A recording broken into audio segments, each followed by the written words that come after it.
Welcome back, viewers at home. You're joining us for a lovely conversation, if I can say so, because as we know, we are living in a economy where financial literacy is something that you need to have, whether you like it or not, if you want to survive. Now, with heightened anxiety, or rather financial anxiety, rising living costs, purchasing power eroded, many are worried about making ends meet. And despite the pressures, importance of discipline in terms of budgeting and proactive financial planning are quite crucial. But joining me for this conversation, because I'm not a financial expert, I am joined by Amira Asvat, who is a lecturer and as well as a certified financial planner. Assalamu alaikum and jazakallah so much for joining us tonight. Walaikum salam, jazakallah for having me. Now, I want to start off with budgeting, and then we'll get to saving later, because I understand, I did basic accounting. Budgeting is like making sure before you even have the money, you know where the money is going. Now with saving, it's like the money's there, and the whole terminology is for it. But just in terms of introducing this conversation and for us to understand the budgeting process, can you break it for us in terms of what are the steps that one needs to take initially of creating a budget, and offer some tips of sticking to it? Okay, so with the budget, it's basically you take your income, you take your expenses, and you minus the two from each other, and that's your budget. So with the budget, you will basically state down all your income that you're getting. So if you're only getting a salary, you'll only put that. If you're getting other income from somewhere else, if you've got rental property or you're getting commission from somewhere, you'll add it all up. And then what we like to tell our clients, or when I was an advisor, what we would tell clients to do is, when you're listing your expenses, put it in order from the most important to the least important. So if it comes to a point where you need to cut out some expenses, you start from the bottom and you work your way up. So yeah, that would be the easiest way to actually physically write it down, so that you can see what money you do have coming in and where your money is being spent when it's going out. Because in your head you might think, I'm spending only so little on something, but in actual fact you're spending a lot more than what you think you are spending. So write it down, put it down, and let the numbers speak for themselves. I definitely resonate with that, because I remember my early days of working, I would swipe, and then when I'm just looking at my bank balance, the math is not mathing. Until you sit down with your saving, you're like, okay, actually, I blew my money. And I think one thing you sort of mentioned when you were, responding to like the budgeting process, is the idea of income. Now, what does a budgeting look like for a seasonal worker, someone who, their income is not certain in terms of month to month? It's something, it's job to job based. How does budgeting look for them?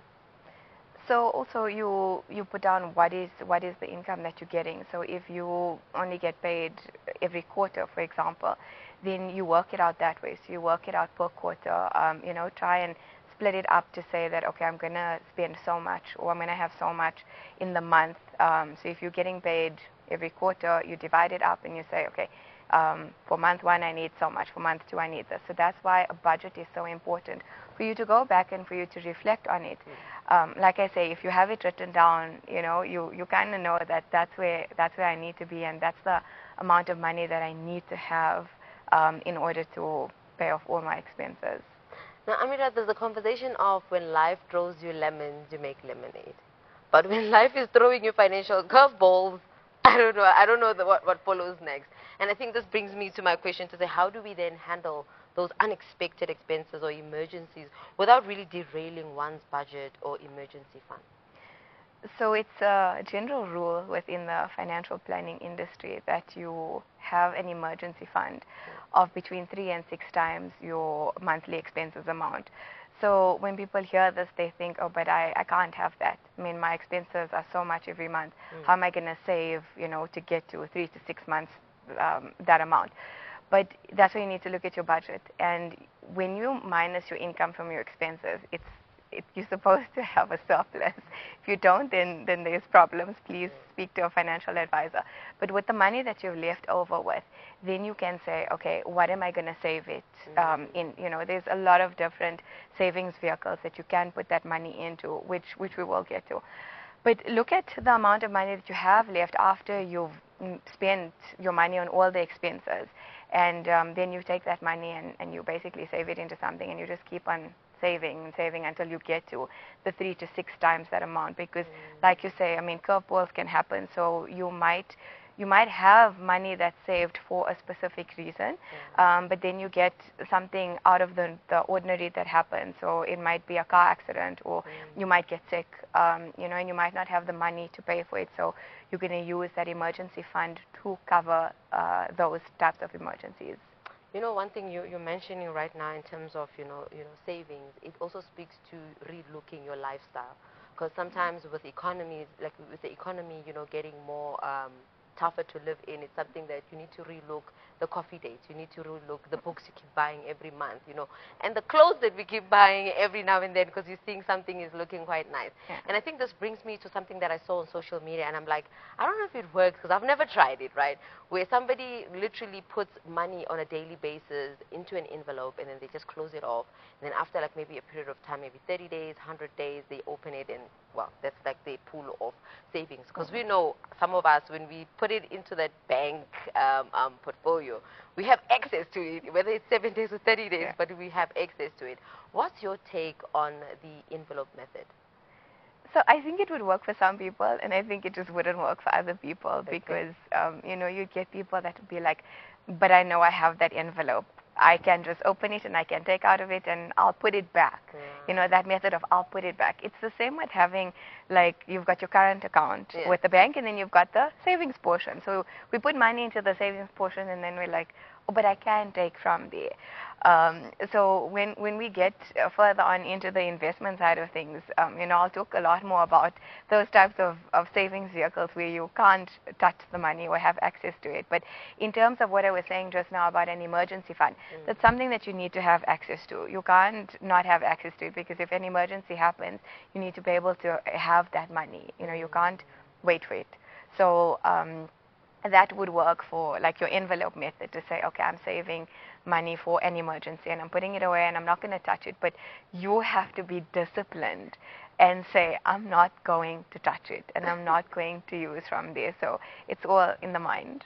Now, still conversating about, our savings goal, I want to just now get a touch of understanding the amount, the right amount. And earlier on, it's supposed to be 6 times your expenses. And as you mentioned, the gradual steps to it is just, saving bit by bit until you get to that number. Now, how can you determine the right amount to save for various goals, like maybe a down payment to your house, or maybe, your child is growing up, soon they'll be going to university, and we know how much that costs. Or it could even be your retirement. How do we then look into that? Because I could be wrong. In our first initial, explanation, it sounded as more of, just saving because to have money. But in this instance where there's actually a goal to it or a target to it, like, do you still use the same approach? So it would be a little bit of a different approach. There's obviously, when you're saving for something specific like retirement or a down payment for a house, you would sit with a financial planner and they do a full-on financial plan. They'd work out the amount of money that you need by the time you retire. And from that amount, they'll basically tell you, this is how much you need to be saving every month. So that's a little bit of a long calculation, and it differs from person to person. And also, it will depend on your affordability, because as an advisor, I could tell you that you would need 100 million by the time you retire, and you need to save 50,000 rand every month to get there, and not everybody can afford that. So you need to look at your affordability, but it again comes down to your budget. If you know exactly how much money you have left after paying off all your expenses, you'll know how to save. But in that calculation of your expenses, you should put in savings there also. So whether you're saving in a retirement annuity or whether you're saving in a tax-free plan, which is very accessible and it's been brought in by government to encourage saving in South Africa, to put in a minimal amount in there. If you're putting it in every month or if you're putting it in as a lump sum, you know that money is in there. So if you calculate it within your expenses, you know that that is in there and you have to pay for it. Now, there's something that you mentioned, and I think is quite important, the idea of discipline when you are, embarking on saving.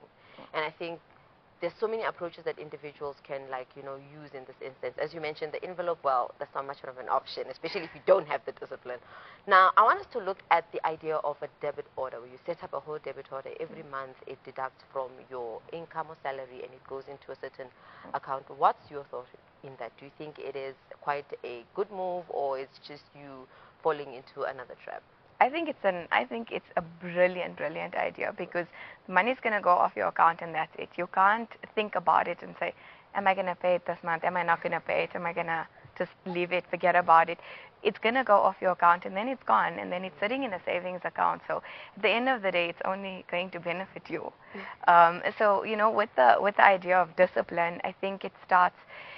If you can teach people about it from as young as you can, it'll be a good thing, because when you grow up with those values. You mentioned something about financial literacy in the beginning, so I'm a huge advocate for financial literacy. I think it's something that is lacking a lot in our country, and it's something that a lot of people need to know about. So I've been lucky enough, alhamdulillah, from the time I started working in the industry, in all the corporates I've worked at, I've always tried to incorporate it somewhere. And now, being at the University of Johannesburg, being a lecturer, I didn't think I'd be having this much fun with it, as much as I am. And I'm really grateful for the opportunity, because I work with such an amazing team of lecturers that all feel the same way. Like, we all know this is a goal and this is what we need to accomplish. So we've been working with the community engagement, within UJ, to try and just do a lot more financial literacy, because I feel like the more people that know about it, the better it's just going to be. If nobody tells you about saving, you're not going to know about it. If nobody tells you how to do a budget, you're not going to know about it. So I feel like it's a very, very important step, and I'm glad to be able to share this, and I hope that I can help some people. We all hope, because if a country or economy is quite financially literate, you can imagine how many opportunities lie within that economy. And I think this brings me back to there's this effect that I've realized through, when you're in academics. Once you get that A, you're so addicted to pushing so hard to getting that A once more. Is it the same effect when you are saving and you look at your balance and you're like, your balance is actually balancing? Does that push you to save more? Or is it a thing of, let me take out a little bit, I'll put it back again? So the thing with taking out a little bit is you're not going to put it back. Yes, it is addictive. To answer your question, it is, because when you see that your money is just growing and growing and growing, especially when you have a goal in mind. So if you're saving for a holiday, for example, and you start saving a little bit and you keep seeing that balance going up, you know that you're getting one step closer to your goal. Yeah. So that's amazing. And yeah, so it definitely is addictive. And also with saving, if more people can save money and have more money to be able to reduce their debt, that would be even great. Oh, yeah. Because debt is it's a huge problem. We know the state of our economy and what challenges people are facing. So with the debt that's increasing all the time, if we can get our savings up and try and get the debt a little bit down, it'll be beneficial for everyone. And I think this is an opportunity for our viewers at home. If you're tired of being scammed by a debt savior and you want Amira to come in again and just help us understand how we can make sure that we are debt-free, make sure you do hit us up on our socials, because I feel like that's an interesting conversation.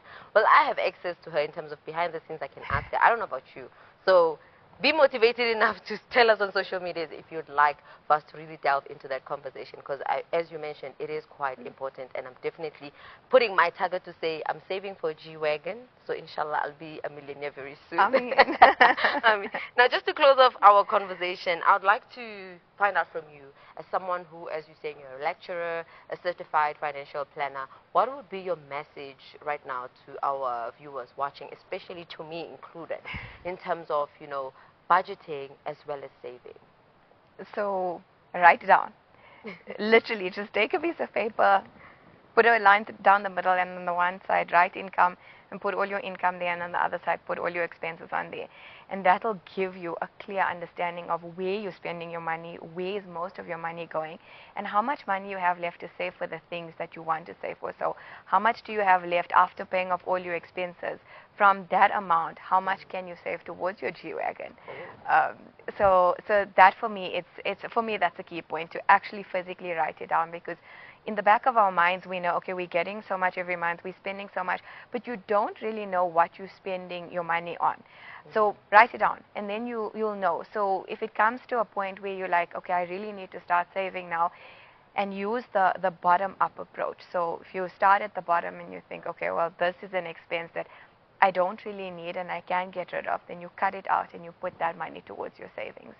So the more you save, the quicker you'll be able to get your G-Wagon.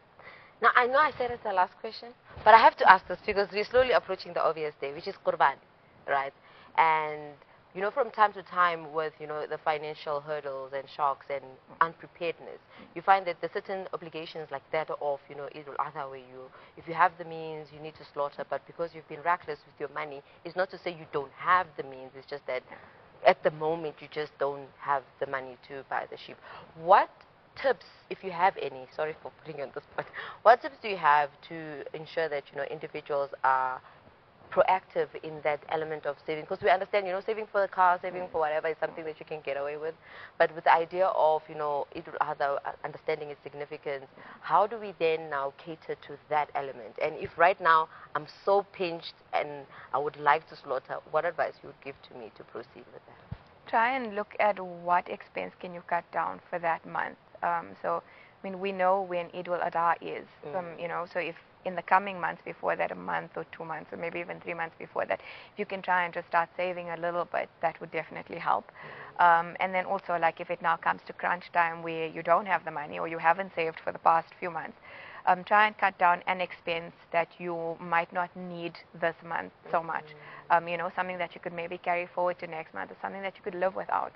That's why I say if you write down your expenses, you'll know which one you'll be able to cut out, especially the ones from the bottom that are, you know, not as important as paying off a bond, for example. I'm not saying don't pay your bond this month. Please don't do that. So if you look at the bottom to think, okay, going out, you're spending so much of money, maybe I can just go out less this month or spend half of that money on entertainment that I normally do, and then I'll be able to afford my sheep. Yo, Amira, you've made the idea of budgeting and saving quite exciting. I don't know, because of your charismatic smile or you just making it sound so easier, as, you know, we've always assumed it to be like this difficult thing and this very mathematic-based type of thing, because we're thinking numbers, calculator.